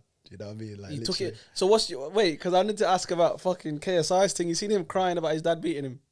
Bro, you seen that? Black families especially, they get beat me, all bro. The time, I don't mind a little beating, everyone bro. got beaten all the time, bro. It happens. Like it's just part of life. Just a part of life. I wouldn't change it because maybe my ass deserved the beating a lot of times. You know what I mean? And same. It's made me differently to the way how I even raised my daughter. Like obviously, I'd never like beat my daughter. It's different when it's a girl, man. And it is different. Yeah, it's different when it's a girl. You can't probably has got me around the little finger. Yeah. I'll admittedly say that, but she's brought my emotions out better for me as a man. Yeah, and I feel like men are scared to talk about shit like this, but it's like you need that, bro, and that's why, like, they say you got your better half or you got your kids or whatever. Like, they are the only things you got that unconditional love to, and will bring out the best of you, the best and that side. And it's important to be in touch with your own emotions as a man in today's world. A lot of business, you've got to control your emotions, so it's good to know that of yourself, you know what I'm saying? But my daughter, man, it's like she's my world, my pride and joy, you know what I'm saying? She's the one who brings it out of me. And when I go to these schools and I go and do all these assemblies and talk to the kids, I remember what it was like when I was in GD, because there was a shooting with the Shakespeares, and I remember their mum came, to the assembly, and I always remembered what she was saying in that assembly. What was she saying? She was just talking about the gang talk culture. Not that I could ever get into it anyway, but whites always, having a positive mindset in life. The whole thing, like even what I said here about not being afraid to fail in anything, because failure is a part of life. Channeling away, protecting your dream, your energy, and things like that. I remember the things she said with that, and that stuck with me. So when I do go to these schools, I'm like, if I can have one person who was just like me at that time, listening to this woman who didn't know my name or me or anything, if one person could change and realize that they could do something, then it made me happy knowing that I've done something in that way, to help people. Yeah. And even now, one more thing as well to touch upon, which is new. It's like I'm doing a lot now outside of boxing in like care homes, mental homes, people who suffer from mental health, and like doing things out of my day. You got a CIC? What's that? Community Interest Company. No, I haven't got. You should set one up. You should set one up. There's a guy. So a guy who I know who's got a company himself. It's called Fitness. He's got his own company. So it's like helping well-being and health. Yeah. And it's something where, because I've been doing these things outside of my own things anyway. Yeah. It's kind of like we teamed up because we both sponsor the same Sunday League team, which is a Power. A team which is happening now. It's like a group of our friends and things, and I've seen that he does that, and I thought, it's something which I'd like to do, man. Get on board, and I've started doing that. And it's like when you go into these homes and things like that, and you see obviously like even the older generation of people there and people with mental disabilities, it makes you realize how fortunate you are in your own life. You know what I mean? And for me, it's that feel good, man. That knowing that I'm using my platform and time correctly. I could be at home watching Netflix chilling, but what am I doing? Yeah, exactly. You know what I'm saying? Use my time efficiently, where I'm at that age now and that stage of my life where I want to have that effect on people, for people then to see that, hold on, this guy is doing something. Yeah, something positive. I'm doing it in Birmingham. I'm doing it. I'm helping other people's uncles and whoever's going to be there. You know what I mean? Like, I don't know if I'd touch wood. I don't know if I'll be in that position, but I'd want someone to be there if I was ever in a position like that, to look at me, help me, and uplift me. You know what I'm saying? So, for me, going in there and giving back my time and doing that, it's like I follow that belief that, when I am doing good, and if I am doing good for people, good will come back, hopefully it'll come back for me. No, it will. So is that why you started the brunches? Is that something similar? Nah, so with the brunches, man, it's something that, I've always wanted to do in a way. You know what I mean? And then obviously sat down like my partner and things and spoke on it, and it's something where we thought, you know what, if we can go in the right direction doing that, because a lot of people are doing it in Birmingham, don't get me wrong, but again, it's something that's having your part in everything. You know what I mean? Like, I don't know if that then will be my next go-to. You know what I'm saying? You don't know. But the more things you've got your hands in, I feel like the higher your success rate, the higher your opportunities are in life to do, and to have things come off the back of it, and other things. Like you said, you open the door, there's going to be another door behind it, and another door. And I just feel like for a lot of people who I know, there's other people who also like to go out. And it's a thing where if I can set these things kind of up, then it could be something lucrative coming in where I don't even have to be there. Something my partner could do all that or whatever, or any business partners or whatever, and they can run that themselves and do things, you know what I mean? Yeah. And it's opening doors of opportunities and things like that, man. And I think like I've always wanted to get into that a bit, just to kind of, again, that's another thing to tick off the list, say that, you know what, we've done or whatever, but we've planned it out well. And I think it's going to be very successful. There'll be an announcement on that. We've set the brand name, we've set the brand, and it's going to go forward, man. It's going to be big. You got the brand name? Yeah, I got the brand name, man. It's called Lux Brunches. That's what I'm saying, bro. I'll pop it up above your head. Yeah. Send me the logo. I'll pop it above your head. It's big, Lux Brunches. Yeah, I didn't even think about that name, to be fair. I give all the praises, you know what I mean, to the other person, my partner who done that. She got the name and all that shit. Lux Brunches. Fair play to her. Yeah. Where will it be? Like once a week, once every? It's going to be with that, I think with the brunches, we're going to do that every other couple of months. Nice. But with there's other projects we're working on as well, which is probably going to be a bit more regular. So with that a lot of people have to tune into that. Yeah. We'll wait for the announcement. I ain't going to really give too much on that, but it's going to be certain events, and that will be something different what's not around at the moment, but all in good locations. It's all going to be in the city centre, in town area and things. So yeah, man, that's when the thing is, one thing with myself, when I put my mind to something, man, like I like to finish give it my all and do it good. So this will be good. It'll be proper. We're going to bring back a lot of things. So positive things going forward. Nah, that's good, man. Look, you've got so many different branches, Yeah, and it all started from boxing, so that's the one door you opened. through boxing, Yeah, and it's something now with even this year, man. A lot should be happening with my boxing as well, and you know, I know I've got another fight due to be in March, and What? that'll be on March? Sky Sports. This March? Yeah, this March coming up, so that'll Wow. be on Sky Sports. If not in March, and probably like May, but it should be March. But, Hopefully. hopefully, man, get that over the line, and then have that fight and things, because I obviously want boxing is my primary thing. So I'm a boxer, that's my job, and I'm in the gym every day, and I want to obviously get that popping back to where it needs to be, because I'm tired of people now. It's like, when you back shot, man, you know, you've been out, you know, for so long, and it's not my fault why I've not been in the ring as often. Yeah, because of obviously things, a lot of things that are going on behind. Yeah, but I will be back, man. I'll come back with a bang, and then we'll come back here when I got a next bout. hopefully, for sure. man. Hopefully, and man. then everyone as well who kind of slept on me, they're Yeah. gonna know. Ooh, that's They're what I'm gonna know. saying. Nah, Talk your people talk, sleep, bro. man. People sleep. Nah, bro. talk your talk, man. People sleep, man. Trust me. You see, when I won certain shit, Ultimate Boxer, the British title, People all that, these yeah, you get things, me, you get me. I know. Shaq, my guy. You know what I mean? Everyone, bro. I had so many bros, cousins, and it's mad. New But, cousins. New cousins. That's what you call them, new cousins. But again, I'm not knocking anyone, because like, I appreciate all support, but you notice in my position, different shit. And you know, there's only certain people who are there, man. And like, I remember even just like recently just thinking, you know what, okay, I ain't gonna call no one's phone. I'm gonna give myself a time. I'm not gonna call no one's phone. Family, friends, nobody, bro.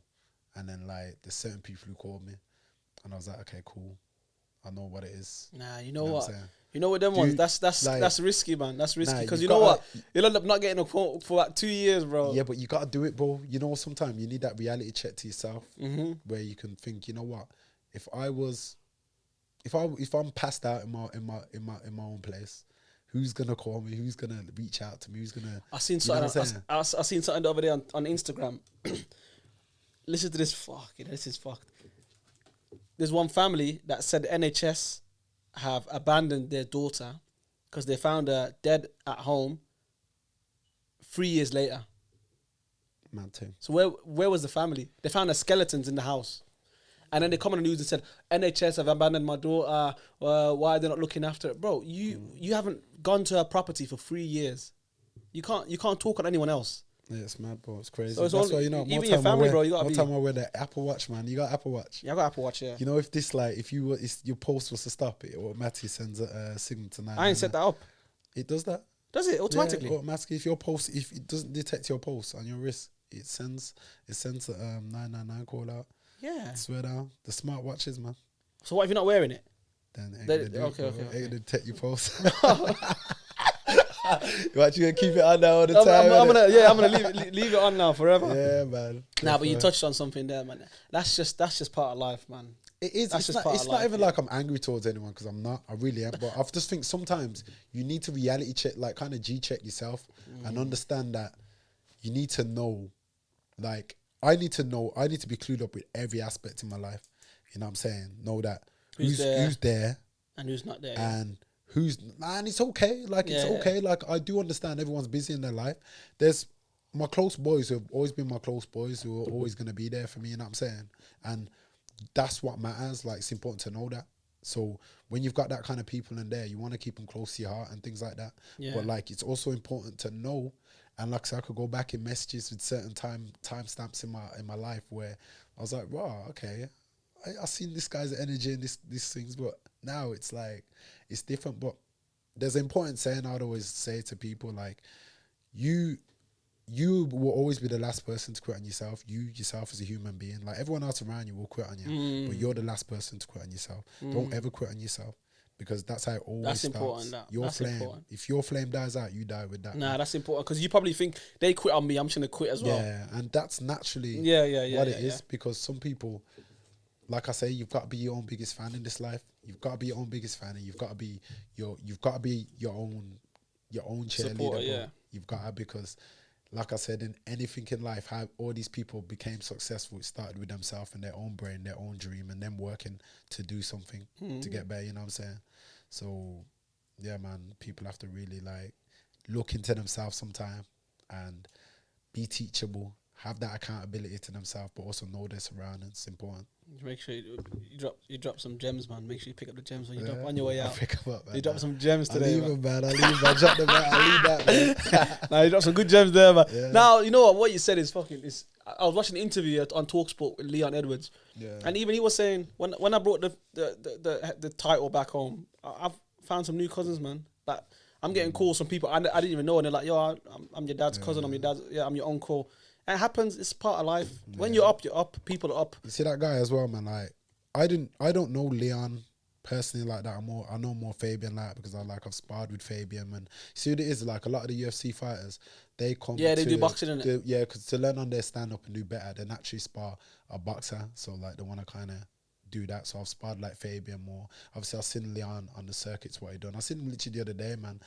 He was with his family, and it was good to see. You know what I mean? He's with his kids, and he's obviously in Star City. I'm in Star City with mine and my brothers and that, and like we're just, you know what I mean, he's vibing. Obviously, not to see him to chill, but to see him, and you hail him up and say, "Yo, all the best for you."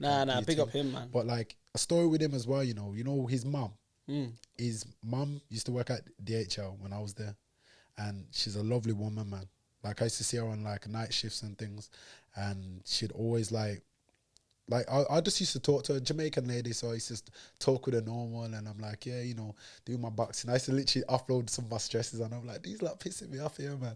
Don't want to give me the time off in my boxing. She's like, nah, man. She's like, keep at it, son. Keep at it, son. And then one day she kind of just dropped. She was just like, yeah, man, my sons and that, they're doing the UFC and that. And I'm just like, oh, who's your sons? And she's like, oh, the Edward brothers, Fabian and Leon. I'm like, yeah, they're your sons. I'm like, no way, that's crazy. But I know, you see when he won that world title, I was happy for her, bruv. I was just like, you know what? I know how proud she is. Man. And to see that he come back and, you know, he's probably one of his first posts after that, all the celebrations with his mum. That's some real shit. And I'm happy for them. Like, I'm happy for him. Like, I see him all the time. When I see him, I'm like, yo, help you, mum. Like, because like, I know, like, nah, he always bigs her up. Yeah. I remember like, it's good, man. Early days he was bigging her up as well. Yeah, it's good, man. It's good. And even he got some stuff off his chest saying, yo, all you doubters and that. Yeah, but because people... And I know he's not talking about people that you don't know. Because no one would care about people you don't know. It gets back to you know what I mean? Yeah. I even found out, bro, it's like... I kind of had it with someone who I knew, you know what I mean? And it's like... You hear of like people trying to put little side bets on. With other people. And now to them, that's a joke and I get it, but... It's also not funny because it's my career. What people that you know or just people that I know, and it's like it's mad, bro. Because like for me, it's like look, I get that people entitled to do what the hell they want to do in life, and I can't control that. That's fine, but I shouldn't be knowing that. I shouldn't have been coming back to you. Like it's wild for me. I'm like, you want to profit on my game. Success, so obviously, don't be wrong. People bet anywhere in it. Like people bet when I went on my box. I know people who then won money and things like that. I mean, like tell me after and that. Cool, you know, you won money. Cool, I'm happy for you. I'm glad. Because people put bets on like that all the time. Like when I won, like I said, all my box other fights, people win good money. But it's like when I'm then hearing that I've took a loss or whatever, and then I'm like, certain man are trying to profit on my downfall. It's like, you meant in like really? I thought just like between. Nah, I mean like really. Like they go in William Hill bookies and. Nah, it's like probably people have done that who I don't know, but I shouldn't know. You know what I'm saying? That's the point. Like I shouldn't know if I'm spotting you and I see you and I firm see you, bro. It's like you got a ticket in your pocket, you got a receipt in your pocket for your loss. Yeah, this is what I'm saying. And man have been my fights like that, so it's like I don't want to be hearing of that, and then like it may not be personal to you, but like. It's not a joke when I'm running in the morning for a fight. You know what I'm saying? But I get it. Like, people ain't going to give a fuck what I do. They're going to think about a little 20 quid, 50 quid they could earn, which is dumb. But it's just how life is. You know what I'm saying? Life's like that. Like, I just know for a fact, like, with everything, man, it's like, for example, it's Mayweather, Joshua, who's done so much for boxing as well now, British boxing. If he gets criticised, I'm always going to get criticised by people, even people I know. Yeah. And man called Joshua shit, which blows me away, but it's what it is. You know what? Let me touch on that real quick, because he must have been getting a lot of criticism. Yeah, facts. He blew up when he lost against what's his name? Usyk. He lost his lid a little bit, yes or no? Yeah, he did. So he must have been getting criticism, and he must have been coming back to him for so long. Yeah. Years people have been saying this shit. And when he's not, I don't think he is. And this is why I always say, like, you see, like, it's hard being in the public eye at that level of Yeah, man, celebrity. he blew his lid, man. And even people, for example, who go on these shows like Love Island and that, like they go on these shows and it's going from there to there. So quick. It's not everyone can handle this fame shit, bro. It's like it's cool at the time. Yeah, you want to be known. Yeah, it's cool. But then when it's like you getting backlash with other things, or because you're always gonna get, with all the good, there's always gonna be bad there as well. And then you're getting all that kind of things. Not everyone's made for that life, and people look and think, oh, it's all lovable, it's laughable. Like there's times like in general where probably I want to go somewhere and just want to be in and out, and then it's like I'm not no Joshua obviously, but it's like then people want to conversate about boxing, and I may not be in the mood for it, but I'm not being rude, but I'm still gonna entertain it because I'm not a rude person. But it's like there's days where you just don't want to do nothing like that, you know what I mean? Because you're having your own days, your own moments. But again, I don't want to sound like I'm ungrateful for it, because I'm appreciative to everyone who takes the time who watches my fights, who asks me questions, who gives me positive feedback and even negative feedback. Like I'm grateful for everyone, you know what I mean? Like I'm actually take the good with everything. But for Joshua at that time, it's like I kind of understood that outburst. It's like, because it's like people look and think, yeah, he's stupid, he's making himself bad, but it's a lot of pressure. It's a lot of weight. I'm the same age as him. It's a lot of pressure, bro. You're carrying the whole of British boxing on your back,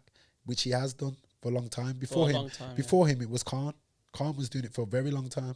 Khan broke through in America with British boxing for a very long time, and obviously before him, when did David Hay? Was that in between? No, I'm talking like between times. Like, so obviously it's different weight classes. You got David Hay. You've got even that Prince Nassim who done it. And he's done it for years. Yeah, he's done it for years. But there's a lot of it. I'm talking about people who then go to like America. When you fight on the other side of the planet, who break out there as well. You break it. This what I'm saying, it was Amir Khan. Yeah. It's big. So it's those times when I was watching boxing then, when these people were breaking out from there. So for again now, like I said, for Josh, we started boxing young. Everyone knows his story, jail, all that, come back out, going into a gym and things like that. And, you know, having so many professional brands behind you, because there's a lot of brands what represent him differently to a point where it's like he's almost always got to be professional. To be fair, return that so I can see it as well. Yeah. Go on. So he's almost always got to be professional. And I feel like Usyk's a really good fighter. He's a really good boxer. And everyone looks at Joshua and thinks he's got most, so he should just knock him out. But that's not how boxing is all the time. Like, you can be the bigger puncher in there, but you can just lose to the better boxer. And Usyk just got his number like that. He's the better boxer. Nah, a lot of people just said he didn't take the loss with grace. Yeah, but it's hard. It's hard when your emotions are coming out. Then it's also hard to then remain that. I think the realization of then for him that because he had the rematch clause after the first loss, so that would have, whether he lost when he lost that time, then he exercised the right to fight for it again. But now he's not got that right to fight for that right now. Because of the outburst? Not because of outbursts. Like everyone, there's so many. See, boxing, there's so many different mandatories to face a fighter for a bout. So with all those marbles on the line, basically, like all those bouts what Joshua had, then Usyk won. Then obviously he had one more rematch clause in the contract, so we'd have fought him again, and then like obviously that's his last chance to win it back at that present time. He now has to fight through the ranks again. What's changed then? Why is he not doing a rematch anymore? You can't rematch him again. There's other heavyweight fighters who are now in line to fight for them bouts. Wait, was that the rematch? Yeah, that was a rematch. I thought you said there was another rematch in No, that was the rematch. So after when he lost in Tottenham, then they went to, was it Saudi? In Saudi. He lost in the Jeddah. Then that was his final rematch. Yeah, so because some of them have trilogies, don't they? Yeah, but a trilogy will only really happen again now. If it's a draw. Yeah, say if there was a draw, that could be different. But when it's contractual and you've only got one rematch in there, you know, if you lose or whatever, then there wouldn't have been a rematch in there if Joshua beat Usyk the first time. I guarantee there wouldn't have been, because him being the champion, if he's a champion, then he just carries on going forward. When you lose as a champion like there, then you would have had that rematch clause in there. And a lot of people put that in boxing now, in business, because it's like gives you a chance to then fight back for you about what you would have lost. Gives everyone a chance to capitalise on money as well. With the heavyweight scene as well, and a lot of the boxing scene is you could be waiting for a mandatory, man, especially the heavyweight game. They wait like flipping all of 3-4 years. It's crazy. So like people wait for their mandatory slots. You've got George Joyce there now. You've probably got like Dylan and things like that. Who Dylan's coming up the ranks, Yeah, Deontay Wilder's back there up there now, and there's so many heavyweights now who are in line for U6, certain different bouts of U6, whether it's the WBO, the IBF, and all these other bouts. That makes for a nice payday for Usyk, though. Yeah, definitely. Every single belt he's gonna. For him now, in order for, if he really wants to, and that's why I think like Tyson Fury and him's pushing for that fight, because the unification is always a big fight. Like that will always probably be the main fight. But then that's when everyone thought Joshua should have won, because the unification would have been better if it was Tyson against Joshua. Yeah, but Usyk ain't gonna sit down and just let him win. So like he's literally had to win. It would have been good. That fight still makes sense on paper, where Fury and Joshua. No, like it'd be good because the fans would want to see that. It's all British. You see, British dust ups. Fans always want to see that in Britain. But not when there's nothing on the line. They'd still want to see it. Still be a big fight. It would be better obviously with the titles on the line. The belt on the line, yeah. I mean, Fury and Joshua, they're both big household names. So like, it would make sense for a fight. But right now, I think for business sense, it would make more sense for Usyk and Fury for unification, and then that's the person then could say, you know what, I've got all the belts and I'm the best. You know what I mean? I'm the best everywhere on the planet, and that's in every weight category in a way. Like that's what a lot of people fight for. Like, we are better Biev the other day, but like obviously now he's got all three, and then Biv's got the other belt. So them two having the unification would be good and things like that. As long as Canelo don't try, I think he could come back up, because I feel like if he fights a lot of these top light heavyweights and that, and it naturally his weight, he'd struggle, and he did with Bivol. Yeah. As good as a fighter you are, weight classes are there for a reason. You know what I mean? Nah, that's true. Usually, what I do is I ask a lot of my guests what advice they'd give to someone else. So I'll change it for you. I'll say, what's the best advice you've been given before? The best advice I've been given after Dome, literally from Hearns, is literally from what Tommy hears from, is just like roll with the punches, meaning roll with the good days, roll with the bad days. It is life, you know what I mean? Yeah. And life, whether it's in boxing and outside the ring, because I'm human, I have faced family deaths, I face a lot of hardships, I face a lot of things what could break people as humans. It's important to just remain the focus on the end goal and just kind of accept whatever situation you're in, but then do better to gain better, to get a better result. So roll with the punches, literally. It's not that deep with some things in life. I think sometimes some people could be their own worst enemy and too hard on themselves, man. Always, like I said, be teachable, always ask for advice, always, be a sponge. You've got to find out information. You're doing this podcast now. If you know other people in podcasts, things who are doing it, have been doing it longer, whatever. Don't have too much of a pride or ego. Too many people have too much pride and ego. They feel they don't want to ask no one questions. Ask questions. That's the only way you're gonna gain or be better. Or you're in a room with people with experience who know their shit, what they're on, and listen. I feel like a lot of things in life happens better when you are listening more, you know what I mean? Yeah, that's true. But just for me, just like literally roll with the punches, man. Don't be too, don't be too hard on yourself, and like literally don't be scared to try and open new doors and fail. You know what I mean? Big, whatever belief, whatever faith you have as well, stay dedicated to that, and do what you have to do, man, to keep calm within your own dome. Nah, respect, man. Let me give you applause for that, man. Yeah. It's a big stuff, that, man. Respect, man. Shakan, I appreciate you coming down today. Yeah. People, this has been Shakan Pitters, former light heavyweight champion. Can I say the world? I'm just going to say the world. I said the word. Former light heavyweight champion. Soon to be world champion. Man. Former light heavyweight champion of the world. Soon to be light heavyweight champion of the world. It's been good. Thank you so much for coming down, bro. Any last words to some of the kids that want to get into boxing, bro? Yeah, just like literally go for it. Like even my inboxes, like I may go through my inbox and I'll see someone's messaging probably 2 weeks or a week ago, whatever it is. But either way, someone messages me, I'll get back to them, and then I'll if I can offer my advice, because I was that lost kid myself. You know what I mean? Not knowing which direction I'm gonna go, and I feel like even at school, I went to my nephew's school the other day. Little girls and that, they got their nails done. Everyone's trying to be older before their time. Well, you know what I'm saying? How old? Secondary school? Seventh, secondary, yeah. I went there, I had to go up there for some reason. And some of these schools I even go and do talks in. People are trying to dress way older than their time. But it's like, embrace your childhood. Yeah, You know what I mean? Embrace everything, man. And even adulthood for us, we've got to embrace it. We've got to embrace life in general. We're here to just live it, do the best we can. We're all gonna die. You know what I mean? As harsh as it is, but you just want to leave that imprint. Legacy. For me, it's leaving that imprint that will live on through my daughter and with my daughter as well, and whatever, you know what I mean, is gonna be any blessings what life's gonna give me. If I can live that on through my seeds, my family, and that with my last name Pitters, man, that's what I want to do. Respect, that effect man. on people. Guys, if you wanna know more about boxing, if you wanna get in touch with Shakan, I'll leave his Instagram details below. Make sure you get in touch with him. Any information you may need. Shaks, appreciate it, man. Thanks a lot for coming down, man. Thank you, man. Respect, love, man.